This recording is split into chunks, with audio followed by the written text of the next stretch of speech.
Okay, my name is Stan Mays. I'm curator of herpetology here at the Houston Zoo.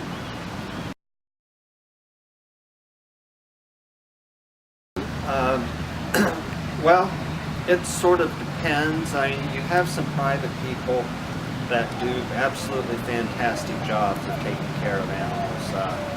There are people that breed chameleons. There are people that breed a lot of rare animals that they can spend a lot of time on.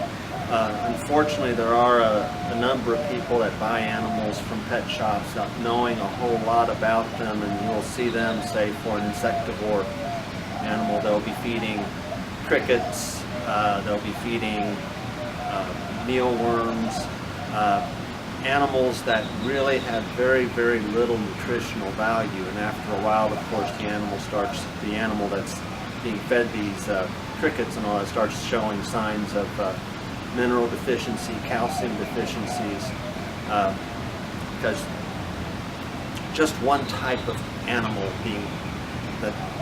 an animal just eating one thing is not good. So at the zoo, I mean, of course, we use mostly crickets. In fact, our cricket bill last year was about $97,000. But we do supplement the crickets with a high calcium moisture, sort of like a gel. We also have a high protein diet that we feed them. And we also will, on certain occasions, breed our own crickets, and in which case they require a different diet. We feed them out very small. Now, in addition, we also maintain colonies of fruit flies. We maintain colonies of springtails, and we bring in silkworms, waxworms, hornworms, phoenix worms, number of animals. We also go out and collect termites on occasion. And basically, with most of your insectivorous animals, the more varied diet you can give them, the better off they will be. Most of our snakes, of course, are trained to accept dead rodents. Some of them, like our large pythons, will take dead rabbits. We do have some, though, that only eat other snakes, and some, like our eastern hognose, only eat toads. So we do have to go out and acquire those animals also.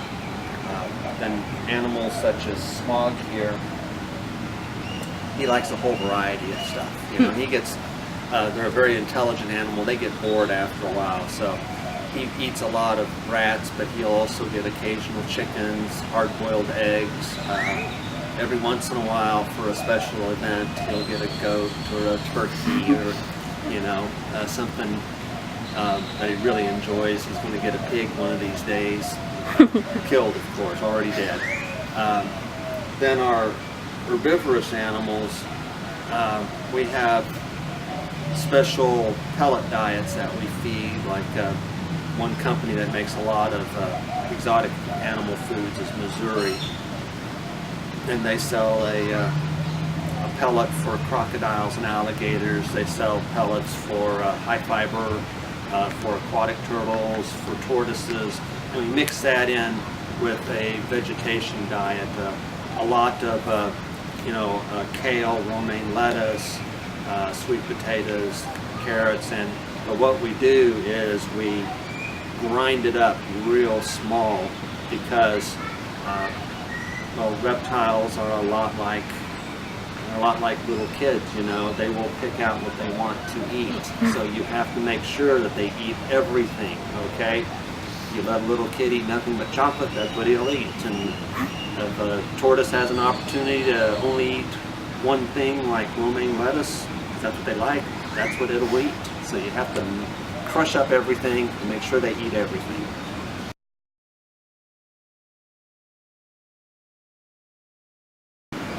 Well, your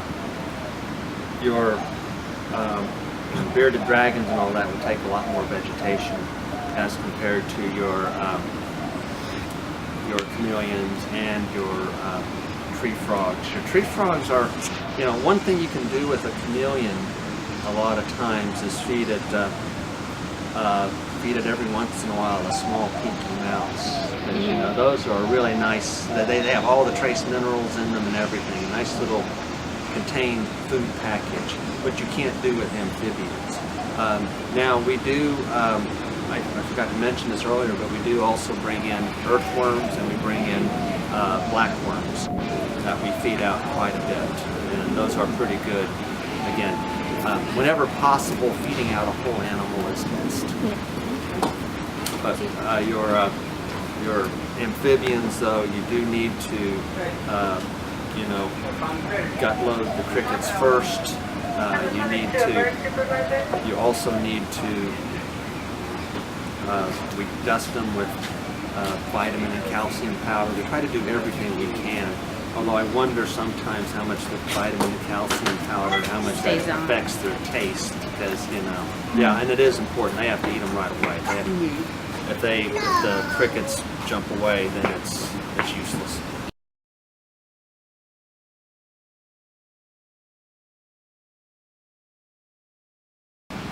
I'm not super aware of those latest studies. I do know that it's some things that are toxic.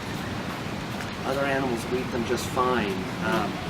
In your South American poison dart frogs, your Central South American poison dart frogs, the thing that makes them toxic is the insects that they eat. So, you know, there might be some animals in the wild that can eat fireflies perfectly fine, but the ones that we have in captivity, the ones that are exotic animals, probably can't. So I would, you know, again, be interesting studies. Unfortunately, like I said, around here we just don't have very many fireflies because we do a lot of aerial spraying for mosquitoes and other flying pests, and it seems to have wiped out the firefly population quite a bit.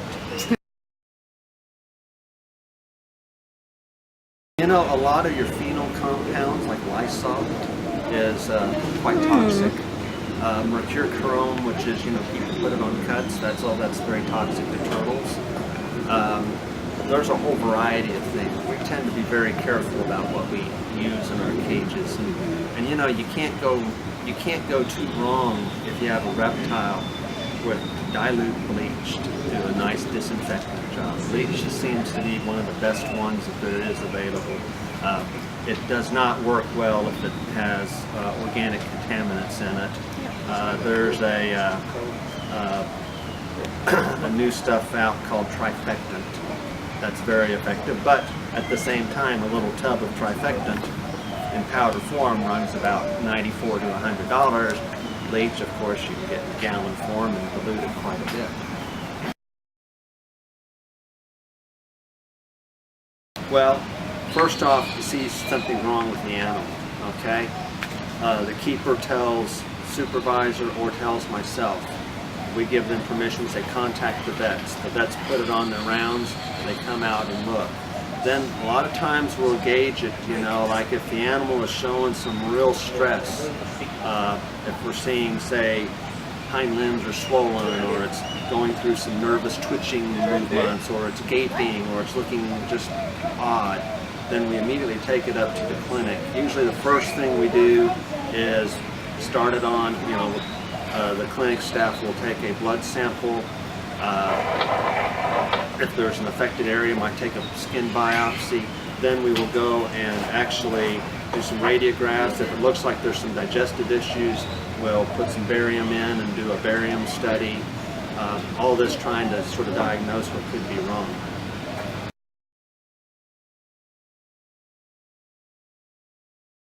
You know, one of our big toxicity issues that we have had in the past, nightshade grows wild around the zoo.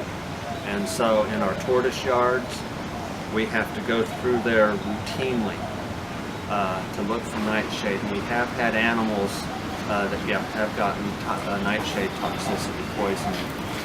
And so what we do now is about once a week we walk through the building or walk through the areas. Also, our veterinarian has produced a very good manual toxic plants that we can find in this area. And so we routinely, like on our safety meetings once a year, we distribute that out to our staff for them to look at and read. He's done a very good job with it. And that really helps us a lot too, because you know, some things that you don't think are toxic can be to certain animals.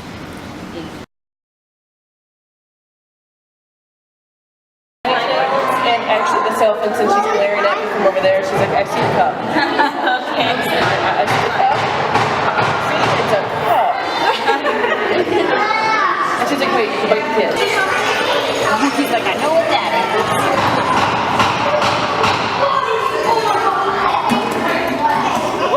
Oh, that's so cute. Oh, they're tiny little guys. That's very exciting. He's actually about 20 years old. Wow. That's adult size for that species. I love them because they're so flat. Oh yeah. And they're just like, in here? No, that's not yours. Yes, yes it is. Come over here. Over on this rock. yeah. He's like, no. Give it to me here. Where's everybody else? For these guys to bite. Although our large male, which is... You left the head. Could you eat that? He's like, yes. Oh, no, there you go. Little, so cute. This guy does have some bizarre eye issue. Look right. He has some sort of old injury on this side, and he's mostly blind on the one side. He's like, I can't really see it. And you cannot possibly be full already. Oh, there it is. Oh. Maybe, maybe not. It's crickets, crickets, crickets, crickets. Crickets, crickets.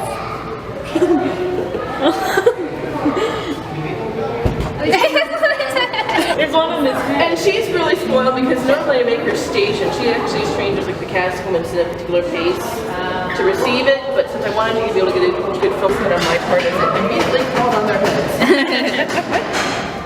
They don't normally sit in the water, so I'm sort of surprised to see them.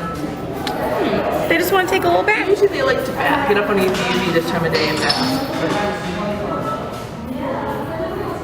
I saw the big-headed turtles. Yeah, he came out and grabbed one.